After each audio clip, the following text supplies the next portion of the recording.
All right, Nick, let's talk about the Alabama Crimson Tide trying to fight their way in for a chance at the college football playoff. Nick, there is no doubt Alabama can get the creme de la creme when it comes to recruits. They get tons of 5 stars, all the 4 stars they can handle, but sometimes that stuff doesn't matter. Sometimes the 3 star, the lower tier recruits make just as a big of an impact for this Alabama team than any 5 star that you can imagine. That's what today's story about. 2 guys in particular who came in as low tier 3 star recruits, worked their way to the tops, and now after 2 seasons of grinding, these guys are absolute stars for the Crimson Tide. Let's get into the story and we can talk about it on the other side. Nick, of course, this story is over from on Bama Hammer. Great name. Says the 2021 recruiting class for Alabama was a star-studded group. Bama's 2020 haul was ranked first in the nation and included 7 5-star players, most of whom have panned out. Even with all that star power that this group brought to Tuscaloosa, 2 of the lowest-ranked members of the class have proven to be gems. Nose guard Tim Keenan III and offensive guard Jaden Roberts seemingly came out of nowhere to seize starting positions in their redshirt sophomore seasons. The former 3-star recruits have had similar impacts on the respective sides of the line of scrimmage. The defensive line, largely anchored by Keenan III, has been one of the strongest units on the team, particularly against the run. And conversely, the offensive line struggled early in the season, failing to live up to offseason talk.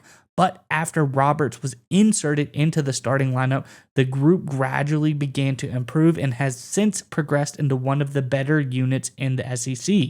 These 2 emerging stars are living proof that recruiting rankings don't mean everything. Coach Nick Saban and his staff were able to find not 1 but 2 diamonds in the rough in that loaded 2021 class. It's not the first time this has happened, and it probably won't be the last either.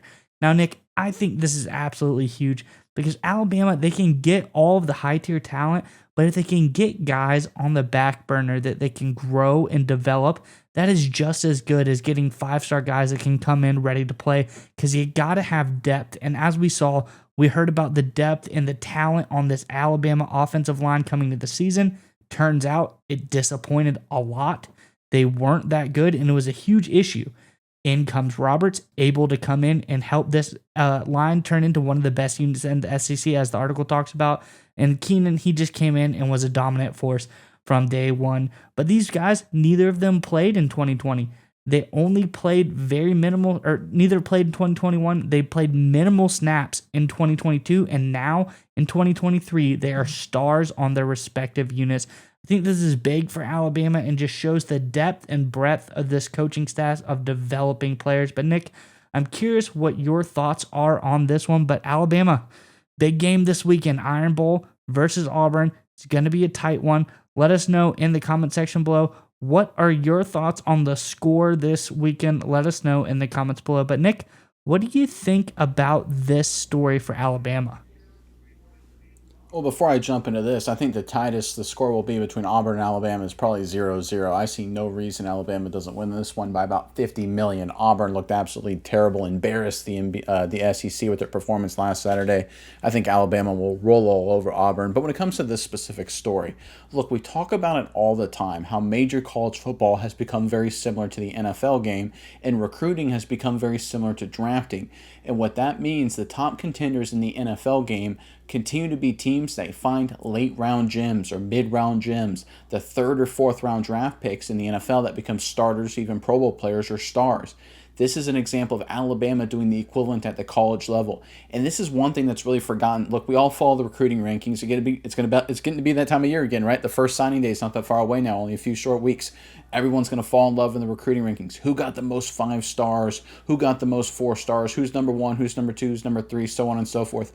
But the reality is, it's not just the recruiting rankings, it's also how you develop these players, right? Can you get them in a program, keep them in a program, and continue to develop them and have them get better and better?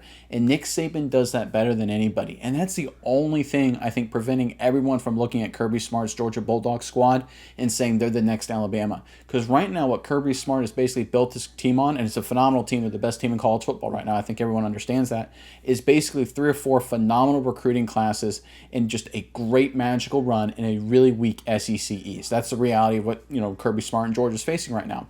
What Alabama has done is they've paired great with recruiting with great player development. For example, you look at Texas A&M under Jimbo Fisher. They had arguably the greatest recruiting class of all time on paper a few years ago. They couldn't develop anybody. They had all those 4 and 5 stars, and they stinked Jimbo Fisher's out of a job. Nick Saban recruits well, but he's also able to turn 3-star guys into 5-star performers, whether it's an offensive lineman coming in being a stabilizing force or a young defensive lineman breaking out and becoming a big-time star. There's a lot of guys that Alabama has developed over the years, and these two are just the latest and greatest example of this. I think this is what makes the Crimson Tide so special, and this is why Alabama, whether it was in 2008, 2013, 2021, or now 2023, or whatever happens going into the future, why they'll continue to be a force not just in the SEC but in all of college football, because their ability to not just find diamonds in the rough. I really don't like that saying, because there's a reason these guys are rated 3 stars. It's the fact they're able to turn 3-star players when they sign as 17-year-olds into 5-star performers by the time they hit the field at 2021. That is what makes Alabama so special, and it's a credit to Nick Saban as he's done it yet again.